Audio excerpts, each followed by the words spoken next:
Chloé, si nous parlions politique, le JDD, le journal du dimanche publié hier, le baromètre de popularité de l'exécutif, Emmanuel Macron chute encore de 3 points à 21% de bonnes opinions. Il rejoint François Hollande. C'était à peu près l'étiage de François Hollande lorsqu'il était président de la République.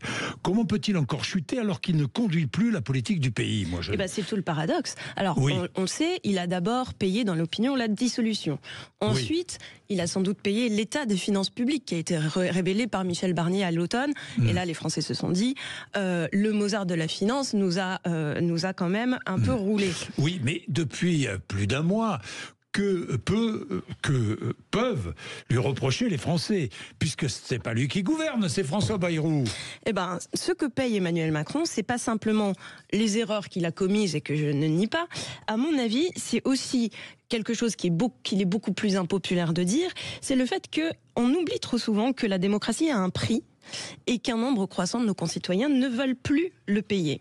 La preuve, c'est que quand ils demandent sans arrêt des référendums, mais quand on les laisse libres de choisir, c'était le cas avec la dernière dissolution, ils n'assument pas les résultats de leur propre vote et ils sont mécontents de la partition du Parlement. Or, ce n'est pas Emmanuel Macron, je vous le rappelle, qui a composé le Parlement. Donc, l'instabilité politique actuelle dont chacun se plaint, c'est nous qui l'avons créée. Oui, c'est-à-dire que vous nous responsabilisez, vous avez raison, nous les citoyens, mais vous le déresponsabilisez un peu vite quand même, Emmanuel Macron. Il est au pouvoir depuis 7 ans. Les Français ont bien raison de le sanctionner dans les urnes. Il ne comprend plus les Français. Il ne sait plus où ils sont, ces Français. Il ne sait plus qui ils sont. Oui, mais regardez, son prédécesseur, c'était pareil, celui d'avant, c'était pareil. Et je vous prends les paris, les suivants, ce sera pareil. Et ils seront même peut-être plus impopulaires que lui et plus vite. Parce que le problème, ce ne sont pas juste nos élus, ce sont nos élus, évidemment, qui prennent de mauvaises décisions parfois.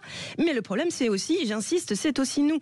C'est tellement facile de se dire qu'on est responsable de rien. La dette qui se creuse, par exemple, elle se creuse comment? Avec nos retraites, avec nos écoles qu'il faut payer, avec nos assurances chômage, nos dépenses de santé, c'est pas Macron qui a piqué dans la caisse.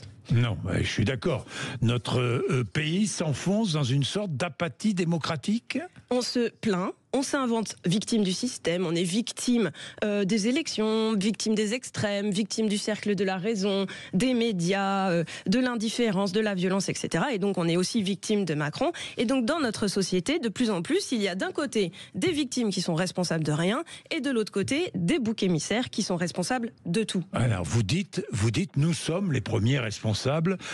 On oublie trop souvent que la démocratie, c'est le plus beau des régimes, mais aussi le moins confortable. Que voulez-vous dire ? Ben oui, parce que c'est un régime dont la vitalité repose sur la qualité des efforts que chacun d'entre nous arrive à consentir. Être démocrate, c'est difficile. C'est beaucoup plus difficile que d'attendre que les solutions nous tombent toutes crues dans les mains d'un homme providentiel ou d'un dictateur éclairé qui prendrait en charge tout ce que l'existence compte de décisions et de choix ardus. Se comporter en individu libre, autonome et responsable, ça demande du courage, beaucoup plus que de hurler avec les loups et de taper sur nos boucs émissaires favoris. On les connaît, c'est d'un côté les immigrés, les riches, les assistés, les fonctionnaires, les syndicats, les juifs et j'en passe. Et donc, c'est aussi Emmanuel Macron. Si on continue ainsi, le mur n'est plus très loin. Merci Chloé, le mur n'est plus très loin. Oui, c'est vrai, c'est vrai. Il est 7h50, 8h-10. Responsabilisons-nous un petit peu. Ça, je suis totalement d'accord. Nous allons parler de ce qui s'est passé, de ce drame, la mort d'Elias, poignardé, 14 ans, poignardé à Paris, dans le 14e arrondissement. 2 auditeurs veulent réagir. Liliane, qui est à Clamart, en banlieue parisienne, et Malik, qui est à Paris, officier de police. À tout de suite, 8h-10.